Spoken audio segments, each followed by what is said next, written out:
Sejam todos bem-vindos ao canal Companheiros da Luz. Campanha de divulgação do Consolador prometido por Jesus Cristo, dádiva divina da terceira revelação, materializado nas obras da codificação espírita, que semeia as diretrizes reveladoras de Deus, a forjar nossa evolução moral, trazidas ao mundo pela espiritualidade superior, apontando-nos rumo à nova era. Leitura e estudo da primeira obra básica da codificação espírita, intitulada O Livro dos Espíritos, conteúdo de revelação, extrato de respostas, psicografadas a diversos médiuns pela espiritualidade superior, quando questionada por Allan Kardec. Livro de perguntas e respostas, publicado no ano de 1857, em Paris, França. Iniciemos então a leitura da introdução de O Livro dos Espíritos. Estudo da doutrina espírita, terceira parte. Como tudo que constitui novidade, a doutrina espírita conta adeptos e contraditores.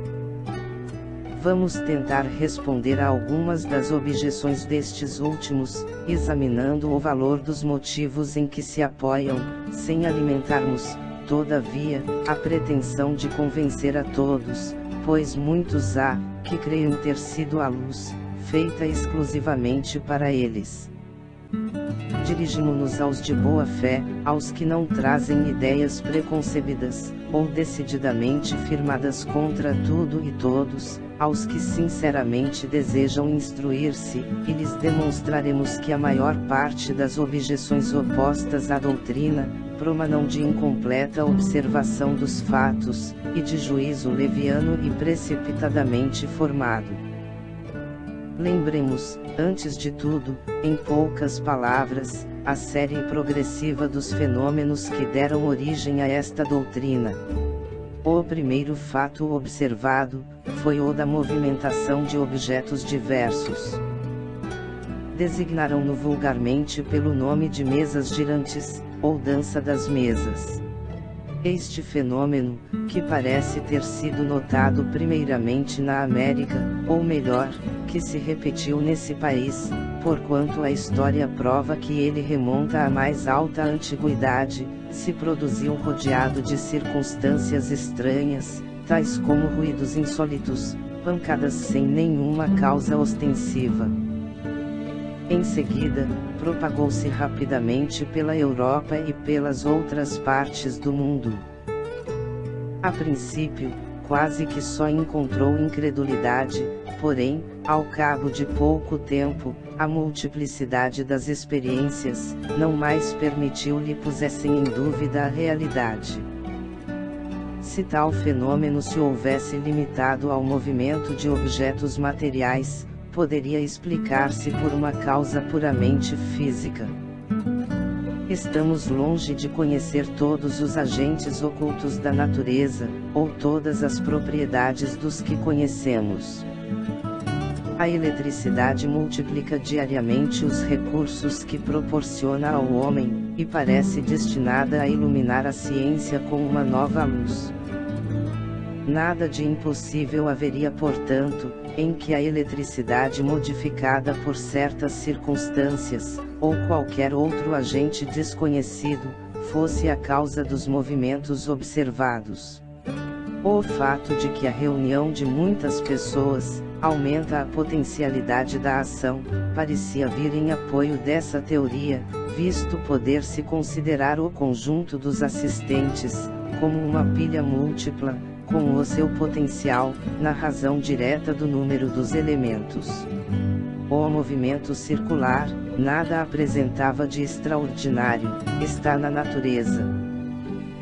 Todos os astros se movem em curvas elipsoides, poderíamos, pois, ter ali, em ponto menor, um reflexo do movimento geral do universo, ou melhor, uma causa, até então desconhecida, produzindo acidentalmente, com pequenos objetos e em dadas condições, uma corrente análoga à que impele os mundos.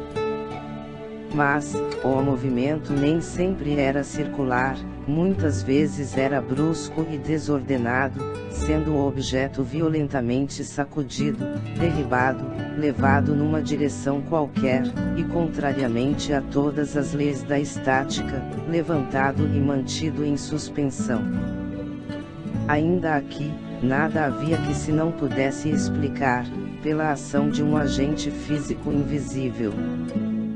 Não vemos a eletricidade deitar por terra edifícios, desarraigar árvores, atirar longe os mais pesados corpos, atraí-los ou repeli-los.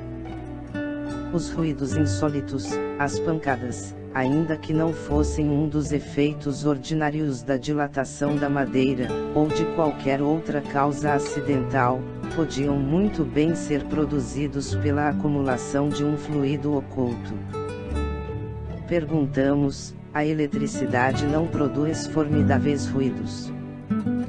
Até aí, como se vê, tudo pode caber no domínio dos fatos puramente físicos e fisiológicos. Sem sair desse âmbito de ideias, já ali havia, no entanto, matéria para estudos sérios e dignos de prender a atenção dos sábios. Porque assim não aconteceu. É penoso dizê-lo, mas o ato deriva de causas que provam, entre mil outros semelhantes, a leviandade do espírito humano. A vulgaridade do objeto principal, que serviu de base às primeiras experiências, não foi alheia à indiferença dos sábios. Que influência não tem tido muitas vezes uma palavra, sobre as coisas mais graves? Sem atenderem a que o movimento podia ser impresso a um objeto qualquer, a ideia das mesas prevaleceu, sem dúvida, por ser o objeto mais cômodo e porque, à roda de uma mesa, muito mais naturalmente do que em torno de qualquer outro móvel, se sentam diversas pessoas. Ora, os homens superiores são com frequência, tão pueris que não há como ter por impossível, que certos espíritos de escola hajam considerado deprimente, ocuparem-se com o que se convencionara chamar, a dança das mesas. É mesmo provável que se o fenômeno observado por Galvani, ou fora por homens vulgares e ficasse caracterizado por um nome burlesco, ainda estaria relegado a fazer companhia à varinha mágica. Qual com efeito, o sábio que não houvera julgado uma indignidade, ocupar-se com a dança das rãs. Alguns entretanto, muito modestos para convirem em que bem poderia dar-se, não lhes ter ainda a natureza dito a última palavra, quiseram ver, para a tranquilidade de suas consciências.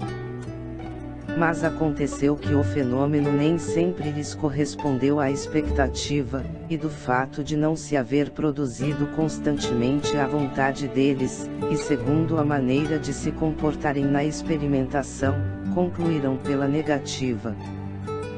Malgrado, porém, ao que decretaram as mesas, pois que as mesas continuam a girar e podemos dizer com Galileu, todavia, elas se movem.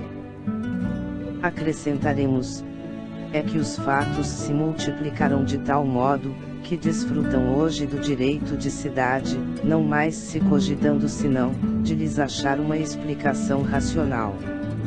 Perguntamos, contra a realidade do fenômeno, poder-se-ia induzir alguma coisa da circunstância, de ele não se produzir de modo sempre idêntico, conformemente à vontade e às exigências do observador. Os fenômenos de eletricidade e de química não estão subordinados a certas condições. Será lícito negá-los, porque não se produzem fora dessas condições. Que há, pois, de surpreendente, em que o fenômeno do movimento dos objetos pelo fluido humano, também se ache sujeito a determinadas condições, e deixe de se produzir quando o observador, colocando-se no seu ponto de vista, pretende fazê-lo, seguir a marcha que caprichosamente lhe imponha, ou queira sujeitá-lo, às leis dos fenômenos conhecidos, sem considerar que para fatos novos, pode e deve haver novas leis. Ora, para se conhecerem essas leis, preciso é que se estudem as circunstâncias em que os fatos se produzem, e esse estudo não pode deixar de ser fruto de observação perseverante, atenta, e às vezes muito longa. Objetam, porém, algumas pessoas. Há frequentemente fraudes manifestas.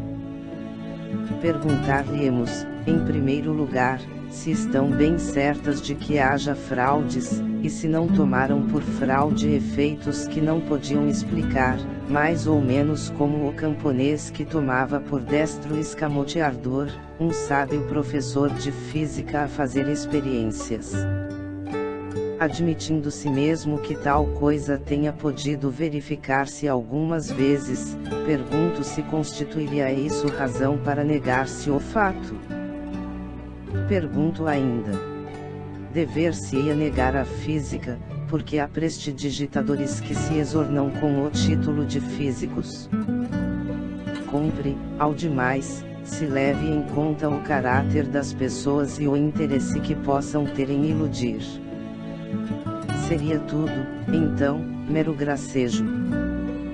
Admite-se que uma pessoa se divirta por algum tempo, mas um gracejo prolongado indefinidamente se tornaria tão fastidioso para o mistificador, como para o mistificado.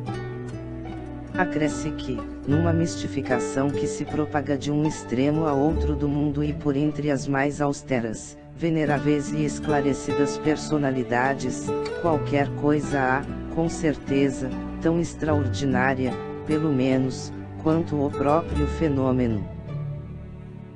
Chegamos ao final da leitura deste capítulo. Não percam o próximo desta introdução, de número 4. Muito obrigado, boa reflexão, que Jesus abençoe a todos.